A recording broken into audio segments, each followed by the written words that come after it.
Halo, Assalamualaikum warahmatullahi wabarakatuh. Hari ini kita akan bahas soal TO5, mapel penalaran umum. Baiklah, langsung aja. Di sini ada soal nomor 1. Pemahaman gaya belajar siswa berkontribusi pada efektivitas pembelajaran, sehingga penyesuaian metode pengajaran sesuai dengan gaya belajar dapat meningkatkan hasil belajar siswa. Nah, pertanyaannya adalah, manakah simpulan berikut yang benar? Nah, seperti biasa teman-teman, jika ingin mencari kesimpulan, kita harus mencari jawaban yang mencakup keseluruhan isi teks. Oke, di opsi A itu bicara tentang pengetahuan tentang gaya belajar tidak memberikan pengaruh terhadap hasil belajar, itu justru salah ya teman-teman. Sedangkan yang B, ketersediaan sumber daya dan infrastruktur dalam penyediaan metode bla bla bla. Nah, di teks tidak membahas tentang infrastruktur. Lalu yang C, keterlibatan siswa dalam proses pembelajaran satu-satunya faktor kunci keberhasilan, itu juga belum bisa menjadi kesimpulan karena di teks itu tidak mengatakan bahwa gaya belajar merupakan satu-satunya faktor kunci. Lalu yang D, itu juga menyertakan pengajar yang mengaplikasikan di kelas, sedangkan di teks itu tidak membahas tentang pengajarnya seperti apa. Jadi jawaban yang paling tepat ada di opsi E, yaitu gaya belajar siswa memberikan pemahaman yang lebih dalam tentang preferensi belajar mereka yang secara langsung mempengaruhi juga terhadap hasil belajarnya. Oke, untuk soal nomor 2 di sini ada teks. Kakak kasih waktu 1 menit untuk teman-teman baca dulu paragraf ini. Boleh di pause dulu untuk membaca. Oke, kakak anggap teman-teman sudah baca ya teksnya. Kita langsung bahas aja ke nomor 2. Berikut ini pernyataan yang sesuai dengan informasi yang diberikan adalah, kalau teman-teman tadi baca, teman-teman pasti gak akan jawab opsi yang A, karena di sini harga eceran tertinggi adalah 15.000 per kilo. Sedangkan di teks harusnya mencantumkan bahwa harga eceran tertingginya lebih dari 25.000. Jadi opsi A sudah pasti salah. Lalu yang B, petani diberikan batasan tiap bulan dalam membeli pupuk bersubsidi. Nah, di teks itu tidak mencantumkan apakah petani boleh gitu untuk membeli pupuk bersubsidi, apakah ada batasannya, itu tidak ada. Yang ada hanya diharuskan petani membeli di kios resmi begitu. Dan jumlah kios penjual pupuk bersubsidi di tiap kabupaten mencapai 80 kios. Ini juga tidak tercantum di teks. Dan nomor yang opsi D, pupuk bersubsidi hanya memiliki masa simpan selama 6 bulan. Ini juga tidak tercantum di teks. Berarti opsi yang tepat adalah yang E. Kita lihat dulu yang E. Distribusi pupuk mulai gudang lini 1 sampai kios mulai terdigitalisasi. Nah, pernyataan tersebut didukung oleh kalimat pasalnya distribusi mulai dari gudang lini 1 sampai kios sudah terdigitalisasi. Nah, itu terdapat di teks. Jadi jawaban yang tepat adalah opsi E. Oke, kita lanjut soal nomor 3. Indonesia masih belum maksimal dalam menerapkan kota yang ramah untuk penyandang disabilitas, yang mana persentase penyandang disabilitas ini semakin bertambah setiap tahunnya. Kondisi kota yang ramah untuk penyandang disabilitas ini bertujuan untuk mempermudah penyandang disabilitas untuk melakukan aktivitasnya sehari-hari. Oke, teman-teman harus cari manakah informasi yang memperkuat ataupun tidak memperkuat dari informasi tersebut. Oke, jawabannya adalah pada pernyataan 1 dan 5 ini bertentangan dengan informasi yang diberikan. Sedangkan pernyataan nomor 2, 3, dan 4 pernyataan yang mendukung informasi yang diberikan. Coba kita lihat opsi yang pernyataan 2. Banyak transportasi publik seperti halte bus atau stasiun yang menggunakan tangga tanpa ada jalan khusus untuk penyandang disabilitas. Nah, ini kan sesuai kan sama yang ada di teks tadi yang bilang kalau Indonesia tidak ramah terhadap disabilitas. Karena itu tadi di fasilitas umum aja tidak menyediakan jalan khusus untuk penyandang disabilitas. Lalu pernyataan 3, banyak kota di Indonesia yang belum memperhatikan kebutuhan penyandang disabilitas saat berada di tempat umum. Ini juga pernyataan yang mendukung informasi yang ada di teks.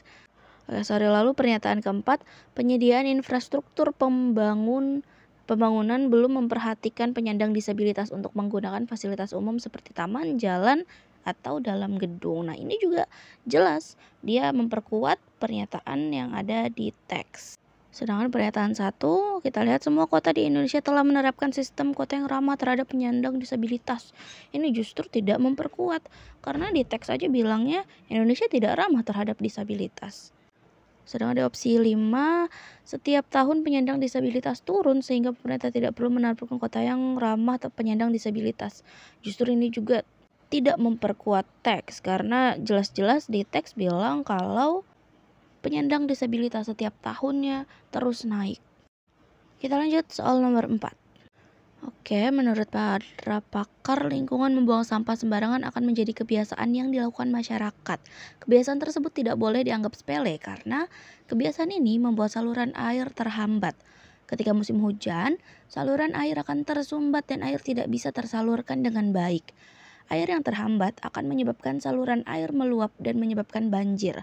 Meskipun kegiatan kerja bakti telah dilakukan, masyarakat tetap tidak bisa beraktivitas dengan normal dikarenakan banjir. Oke, hampir sama kayak soal sebelumnya, teman-teman identifikasi mana pernyataan yang memperkuat ataupun yang tidak memperkuat. Oke, gimana? Sudah dapat jawabannya? Jadi jawabannya adalah pernyataan nomor 1, 2, dan 4 adalah informasi yang terdapat pada teks bacaan. Kita lihat opsi 1, pernyataan 1, salah satu penyebab banjir adalah kebiasaan membuang sampah sembarangan. Nah, ini sesuaikan dengan teks, jadi dia memperkuat teks. Dan yang nomor 2, banyaknya sampah membuat warga melaksanakan kegiatan kerja bakti secara rutin. Nah, ini juga di teks tadi ada, jadi dia memperkuat teks. Dan nomor 4, saluran air yang tersumbat menyebabkan air tidak tersalurkan dengan baik. Ini juga sesuai dengan yang ada di teks, jadi dia memperkuat teks. Sedangkan pernyataan ketiga itu tidak dijelaskan pada teks, jadi di teksnya nggak ada, jadi tidak termasuk memperkuat ataupun tidak termasuk tidak memperkuat, karena di teksnya nggak ada, nggak ngomongin apakah program kebersihannya efektif atau tidak. Lalu opsi atau pernyataan kelima, banjir yang terjadi menyebabkan saluran air tersumbat. Kayaknya justru kebalik ya. Jadi saluran air yang tersumbat justru yang mengakibatkan atau yang menyebabkan banjir. Jadi ini pernyataan yang tidak memperkuat. Oke, next soal nomor 5. Perhatikan gambar berikut. Di sini ada gambar 1, 2, dan 3. Tentukanlah pernyataan yang benar dan salah berikut ini. Gimana? Sudah dilihat? Sudah diperkirakan? Apakah teman-teman sudah dapat jawabannya? Oke, kakak spill jawabannya ya. Di sini ini adalah bentuk keempat, kelima, dan bentuk keenam dari bentuk-bentuk yang sudah ada di soal tadi. Nah, di sini banyak titik yang ada pada baris terbawah. Pada bentuk kelima akan ada 5 titik. Pada bentuk kelima baris terbawahnya berjumlah 5 titik. Katanya di soal tadi ya. Di pernyataan 1 itu benar. Lalu pernyataan 2 ini salah, karena banyaknya titik yang ada pada bentuk keempat baris kedua adalah 4 titik. Dari bentuk 4 baris kedua berjumlah 3 titik. Maka pernyataan nomor 2 salah. Lalu pernyataan nomor 3 itu benar, karena jumlah titik pada baris terbawah jika terdapat 6 bentuk adalah 21 titik. Titik pada bentuk 1 sampai 6 jumlahnya, yang pertama itu ada 1 titik, yang kedua yang paling bawah itu 2 titik, ketiga jumlahnya ada 3, keempat bentuknya ada 4, 5, 6, dan seterusnya. Jadi jawabannya 21 titik. Pernyataan nomor 3 itu jadinya benar. Dan pernyataan nomor 4 juga benar, karena jika dijumlahkan titik pada baris kedua jika terdapat 4 bentuk adalah 6 titik. Jadi jumlah titiknya kita jumlahin ada dari 1, 2 ditambah 3 jadinya 6. Pernyataan nomor 4 benar. Jadi opsinya benar, salah, dan benar-benar. Oke, di sini ada teks lagi. Teman-teman coba baca dulu teksnya ya. Nah, terus seperti soal sebelumnya, kalian identifikasi apakah pernyataannya benar, apakah pernyataannya salah di teks ada atau enggak ada di teks ya. Oke, kakak tunggu, kakak kasih waktu 1 menit, boleh di-pause dulu. Oke, gimana teman-teman, udah dapat jawabannya? Oke, kakak spill jawabannya. Untuk pernyataan nomor 1 dan 4 itu di teks ada, jadi ini adalah pernyataan yang benar. Di pernyataan nomor 1, sangat mungkin mahasiswa kampus Merdeka semester 4 magang di perusahaan swasta. Ini ada di dalam teks. Lalu pernyataan nomor 4 juga ada di teks. Mahasiswa magang dapat diangkat menjadi karyawan tetap apabila memenuhi syarat. perusahaan. Oke, pernyataan kedua, mahasiswa magang diberikan hak yang sama dengan karyawan tetap. Nah, untuk menjawab soal atau opsi nomor 2 ini, teman-teman bisa lihat di kalimat terakhir, di situ ada selain mahasiswa magang juga mendapat gaji sesuai dengan masing-masing perusahaan tanpa diberikan bonus dan cuti. Oke, jadi jelas-jelas mahasiswa magang diberikan hak yang tidak sama dengan karyawan tetap. Kan kalau karyawan tetap biasanya ada bonus, ada cuti gitu kan. Sedangkan karyawan magang ini tidak diberikan bonus dan cuti. Maka pernyataan nomor 2 salah. Oke, kita lihat pernyataan nomor 3. Semua perguruan tinggi di Indonesia memiliki program kampus merdeka masing-masing. Nah, pernyataan ini juga kurang tepat atau karena tidak semua perguruan tinggi mengikuti program kampus merdeka. Oke, kita lanjut soal nomor 7. Diagram berikut menunjukkan data pinjaman dan total pinjaman dengan bunga yang ditawarkan oleh 4 platform pinjaman online. Nah, jika platform B menaikkan bunga pinjaman sebesar 30%, maka dengan jumlah pinjaman yang sama, total pinjaman menjadi berapa juta? Oke, jika diperhatikan di grafiknya itu kita dapat ketahui bahwa bunga awalnya adalah 100%. Kenapa Kak Imam bisa bilang gitu? Karena dilihat dari pinjamannya di situ 20 juta, sedangkan jadi pinjaman totalnya adalah 22 juta. Nah, 2 juta tambahannya itu adalah bunganya. Jadi kalau teman-teman hitung 20 juta dikali dengan 100%, maka hasilnya adalah 2 juta. Nah, jadi yang pinjamannya 20 juta ditambah 2 juta dari bunganya, maka total pinjamannya adalah 22 juta.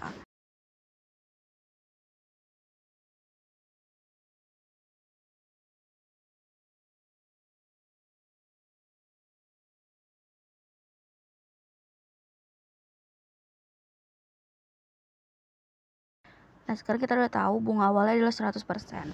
Terus di soal tadi, jika bunganya dinaikkan menjadi 30%, berarti kan 100% ditambah 30% menjadi 130%. Maka kita hitung dulu total bunganya berapa jika ditambah 30%.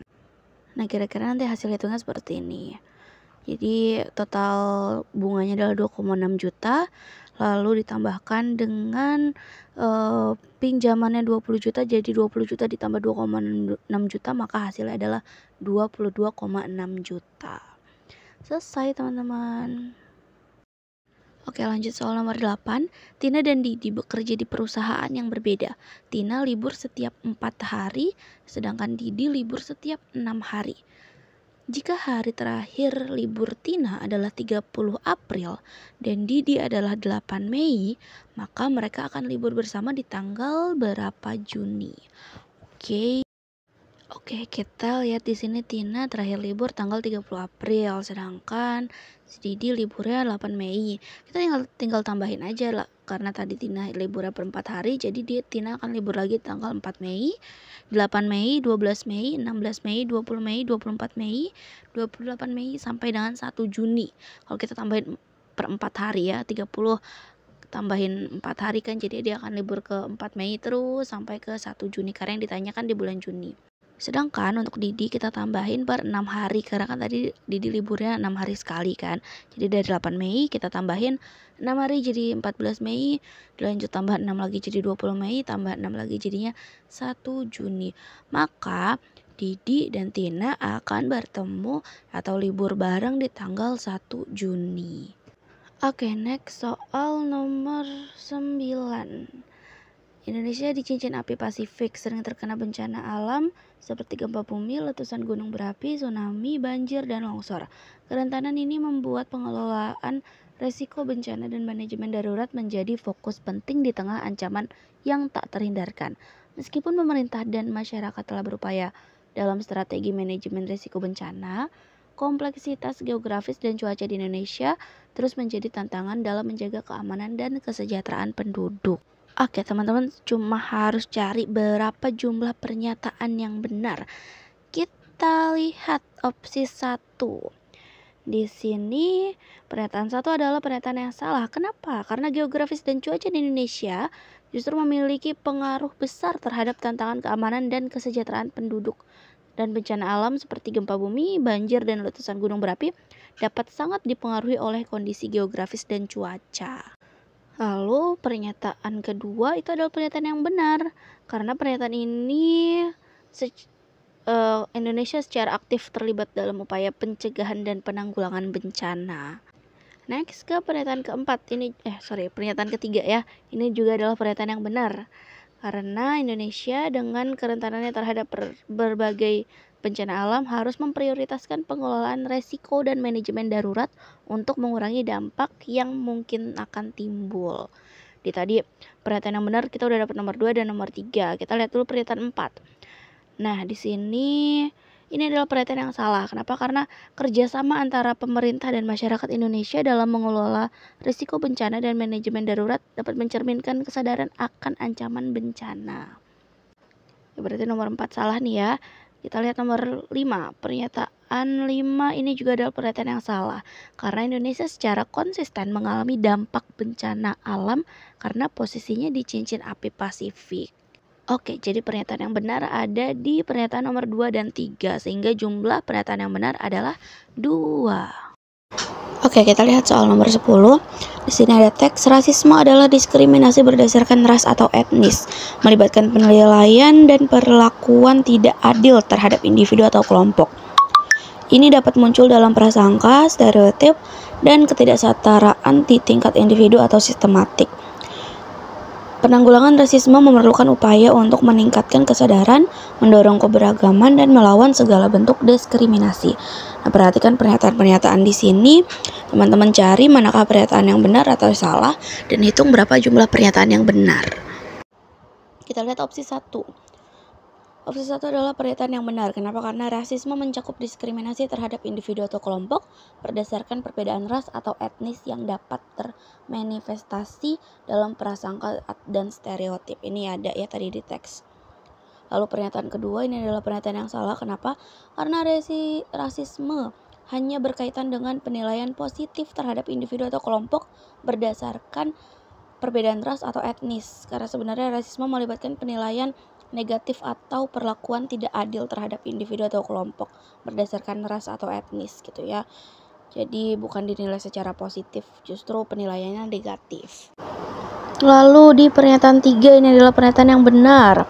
Karena penanggulangan rasisme memerlukan kesadaran terhadap berbagai bentuk diskriminasi termasuk yang bersifat sistemik, ini di teks juga ada.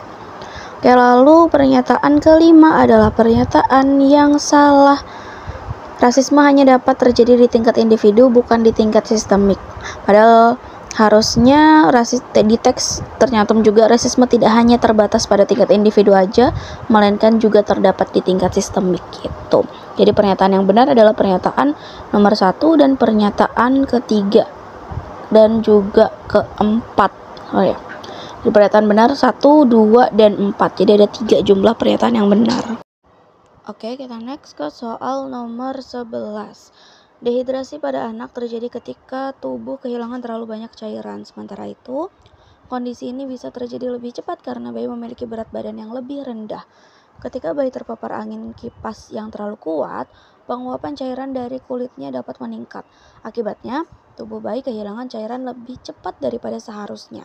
Itu sebabnya penting bagi para orang tua untuk memastikan bayi tetap terdehidrasi dengan baik, terutama saat cuaca panas dan menggunakan kipas. Oke, berikut pernyataan yang pasti benar berdasarkan informasi yang telah disediakan adalah. Oke, kita lihat masing-masing opsi. Pernyataan opsi A itu bernilai salah karena seharusnya justru dapat mengurangi cairan tubuh. Kipas membantu bayi untuk mempertahankan cairan tubuh, itu justru salah ya. Udah pasti salah. Dan yang B, penggunaan kipas pada cuaca panas dapat membuat udara menjadi segar. Ini dia tidak didukung oleh informasi yang tidak disediakan, jadi nggak terkait karena di teks nggak ada ngomongin kalau kipas itu bisa bikin udara segar, itu di teksnya nggak ada. Dan pernyataan yang C, kondisi tubuh yang memiliki cairan berlebih dapat menyebabkan dehidrasi. Salah ya, justru dehidrasi itu karena kondisi kekurangan cairan. Dan opsi D, menyalakan kipas tidak disarankan saat malam hari. Ini juga tidak ada di teks, maka kita nggak bisa identifikasi itu benar atau salah. Lalu pernyataan E, penggunaan kipas angin yang terlalu kuat dapat menyebabkan dehidrasi. Nah ini yang di teks tadi ada. Kenapa? Karena di teks atau di kalimat kedua, ketika bayi terpapar angin kipas yang terlalu kuat, penguapan cairan dari kulitnya dapat meningkat. Jadi opsi E adalah opsi yang pasti benar. Oke, next soal nomor 12. Nah, di sini disajikan data berdasarkan diagram garis ya. Dari data di atas, penurunan jumlah panen jambu yang paling ekstrim terjadi pada hari apa? Nah, berdasarkan data yang udah ada, ini kakak akan simpulin dulu. Nah, ini berdasarkan data yang tadi ya, penurunan jumlah panen jambu tertinggi adalah di hari Selasa, di mana yang tadinya pada hari Senin berjumlah 30 menjadi hanya berjumlah 10, jadi penurunannya sekitar 20 kilo dari Senin ke Selasa. Terus kalau mau kita bahas Selasa ke Rabu, itu penurunannya adalah minus 30 kilo atau justru dia naik ya. Terus Rabu ke Kamis itu tetap, jadi nggak ada penurunan atau kenaikan. Lalu di Kamis ke Jumat itu ada turun 10 kilo, maka penurunan yang paling ekstrim atau yang paling banyak itu ada di hari Senin sampai Selasa. Jadi kita bisa jawab di opsi yang B. Oke, soal nomor 13. Listrik di rumah sering anjlok saat menyalakan mesin cuci ketika menyalakan TV. Dapat berbarengan dengan elektronik lainnya. Berikut ini pernyataan yang memungkinkan menjadi pembeda dari dua kondisi yang diberikan. Nah, informasi yang diberikan menggambarkan bahwa listrik di rumah akan anjlok saat menggunakan mesin cuci, namun tetap aman saat menggunakan alat elektronik lainnya, khususnya TV. Nah, maka pernyataan yang diberikan harus mengunggulkan mesin cuci atau memberikan pernyataan yang menunjukkan kelemahan dari mesin cuci. Maka pernyataan yang tepat adalah di opsi yang C, yaitu mesin cuci menggunakan listrik lebih banyak dibanding TV ataupun alat elektronik lainnya. Kita lanjut ke soal selanjutnya. Sebuah bangun ACEF persegi panjang luasnya 48 cm, di mana DB merupakan titik tengah, EC dan FE. Ya, DB merupakan titik tengah dari EC dan FE. Lalu luas bangun yang diarsir adalah berapa? Oke, untuk mengerjakan soal nomor 14 ini teman-teman bisa menggunakan cara seperti ini. Jadi DE itu sama dengan DC, jadi 4 cm. Lalu luas ACEF sama dengan AC dikali EC. Di luas ACEF itu tadi sudah diketahui adalah 48 cm.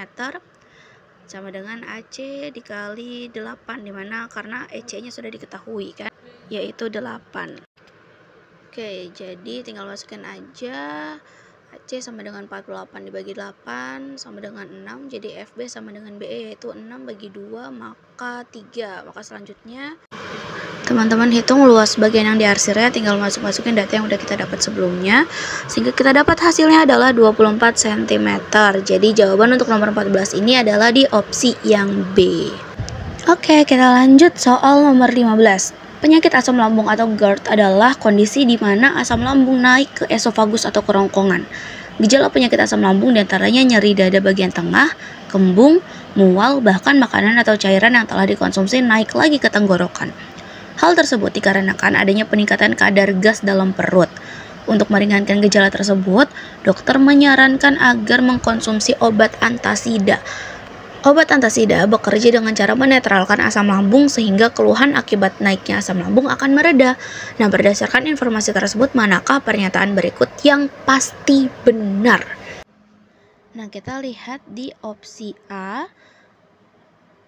Orang yang mengkonsumsi obat antasida akan menyembuhkan penyakit asam lambung. Nah, ini kurang tepat. Kenapa? Karena di kalimat terakhir tadi ada obat antasida bekerja dan menetralkan asam lambung, sehingga dia hanya dapat menetralkan aja, bukan untuk benar-benar menyembuhkan. Lalu opsi B, seseorang yang mengalami peningkatan gas dalam perut akan disarankan tidak mengkonsumsi obat antasida. Ini juga kurang tepat karena justru di teks orang yang mengalami peningkatan gas dalam perut justru disarankan untuk mengkonsumsi obat antasida. Lalu opsi C, seseorang yang mengalami nyeri pada dada dan mual melakukan terapi obat antasida akan menetralkan gas dalam perut. Nah, ini yang paling tepat. Tadi di teks ada orang yang mengalami nyeri dada mual, itu kan akibat tadi GERD atau asam lambung yang naik ke kerongkongan. Maka disarankan untuk mengkonsumsi obat antasida. Jadi kita langsung dapat jawaban untuk soal nomor 15 ini adalah opsi yang C. Oke, pembahasan PU nomor 1 sampai 15 ini sudah selesai dengan kakak. Selanjutnya akan dilanjut dengan kakak yang lainnya di video yang lain lagi. Terima kasih teman-teman sudah mendengarkan dan melihat dari awal video sampai akhir. Kakak tutup. Wassalamualaikum warahmatullahi wabarakatuh.